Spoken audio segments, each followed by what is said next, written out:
Assalamualaikum warahmatullahi wabarakatuh. Perkenalkan, nama saya Gema Dwi Prasetya, NIM 190512104051 dari Prodi Teknik Informatika 2019A Universitas Negeri Surabaya.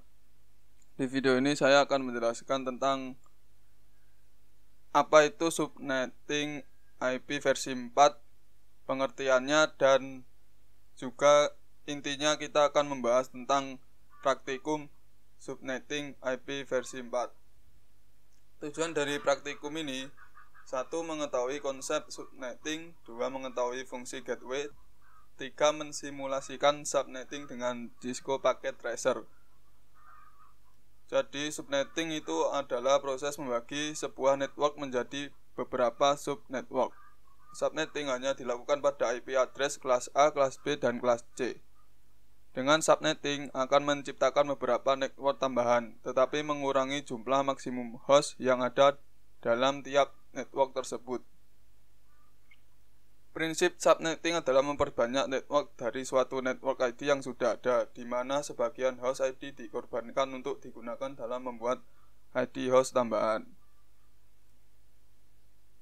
Jadi ilustrasinya seperti ini: net ID lama dan host ID lama.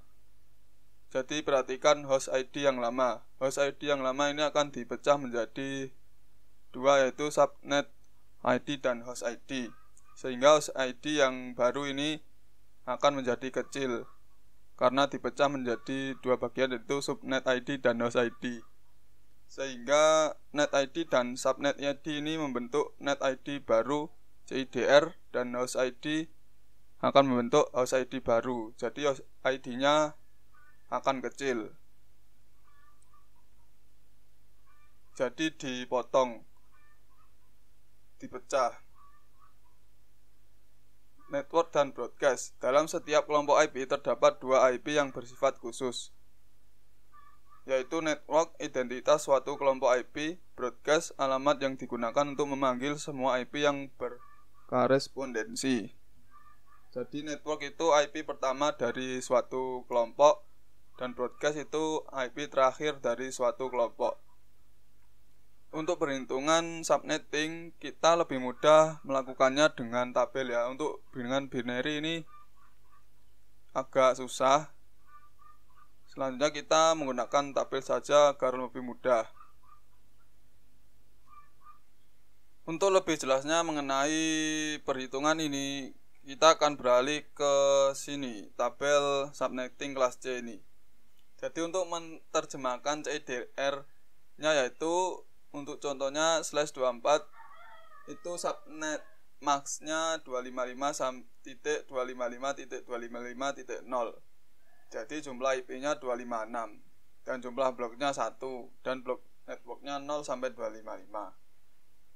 Dan untuk /25 yaitu subnet max-nya 255.255.255.128 dan jumlah IP-nya 128. Jumlah bloknya 2, dipecah menjadi dua bagian ya. Jadi 256 dikurangi 128 akan menjadi 128 untuk /25 ini. Dan selanjutnya untuk /26 yaitu subnet max-nya 192, yaitu 256 dikurangi 64 akan menjadi 192 dan jumlah bloknya 4, juga seperti ini yang tadi. Dan /27 juga seperti itu, 256 dikurangi 32, subnet max-nya 224 dan jumlah bloknya 6 dan jumlah bloknya 8 dan seterusnya. Dan terus apa itu subnet max? Subnet max digunakan untuk membaca bagaimana kita membagi jalan dan gang atau membagi network dan hostnya. Address mana saja yang berfungsi sebagai subnet, mana yang host, dan mana yang broadcast. Semua itu bisa kita ketahui dari subnet max-nya. Selanjutnya kita akan praktikum dengan skenario. Dalam percobaan ini kita akan mensimulasikan dua subnet, yaitu lab 1 IP-nya 192.168.1.1 0/26 dan lab 2 192.168.1.64/26. Selanjutnya kita buka dulu Cisco paket tracernya, yaitu di IP configuration. IP-nya kita setting 192.168.1.1 dan subnet masknya kita setting ke 192 dan gateway-nya juga kita setting 92.168.1.62 ya. Kemudian close, apakah benar? Ya, gateway-nya 62 dan PC2 juga gateway-nya 62. Kita setting terlebih dahulu.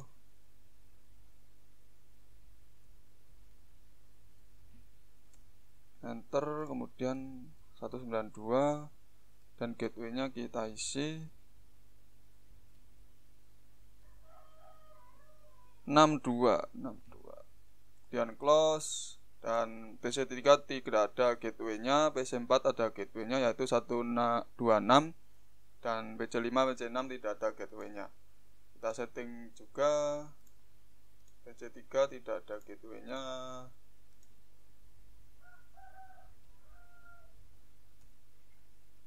Tapi /26 ya. 192. Ya, /26 semuanya.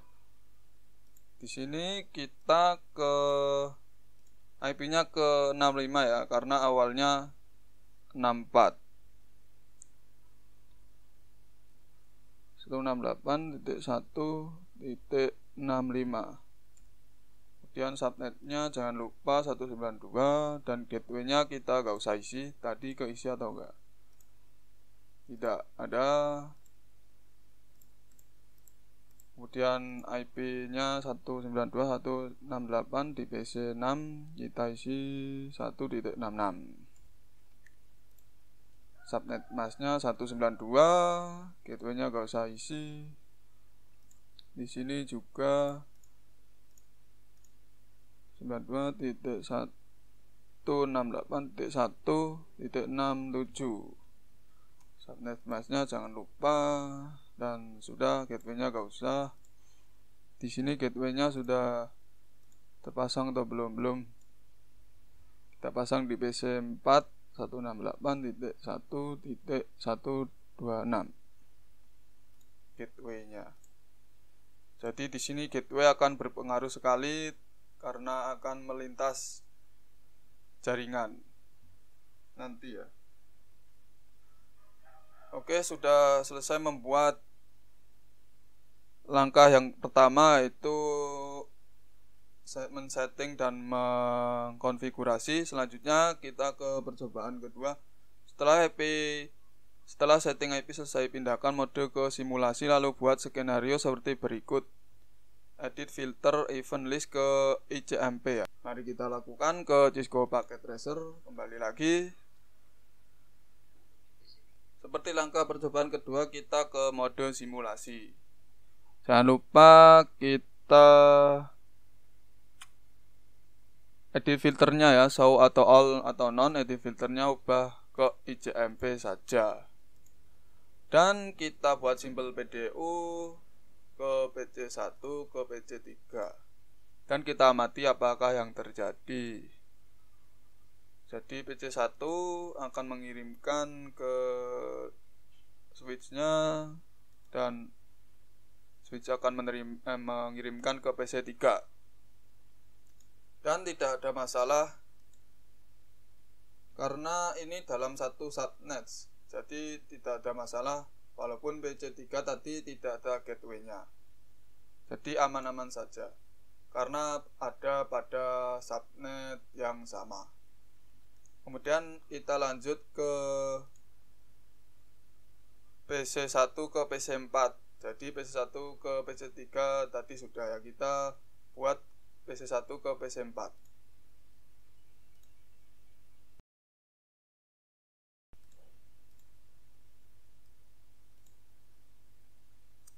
Kembali ke Cisco Packet Tracer-nya, kita hapus dulu skenario yang tadi, kita delete. Kemudian dari PC1 buat PDU, dari PC1 ke PC4.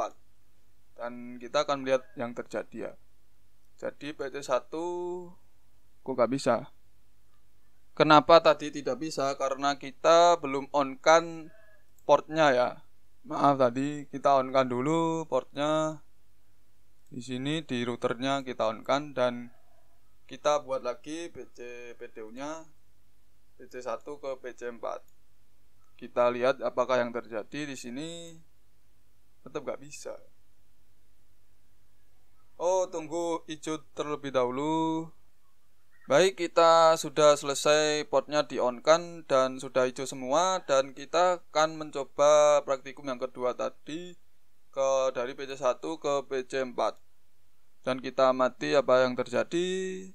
PC1 mengirimkan PDU-nya ke switch, dan switch akan mencari IP yang dimaksud. Karena IP yang dimaksud tidak ada, dia melintasi jaringannya ya. Dan lab 1 ke router atau gateway-nya. Baik, kita amati dari switch. Karena tidak menemukan IP yang dimaksud, dia akan mencari lagi ke routernya, dan router akan mengarahkan ke lab 2 karena IP-nya berada di lab 2 ya, yaitu PC4 ini, dan akan mengirimkan ke lab 2, dan lab 2 akan mengirimkan ke PC4. Nah, dan ingat, komunikasi itu terjadi antar timbal balik ya. Jadi ini akan dikembalikan lagi ke PC1 karena ada gateway-nya. PC4 ke switch lagi, switch lab 2, dan ke router lagi ke lab 1 dan ke PC1 lagi, dan akan komplit. Sudah selesai untuk simple PDU dari PC1 ke PC4. Cisco paket tracernya di sini kita akan buat simulasi dari PC2 ke PC5 ya. Yang simulasi tadi saya hapus.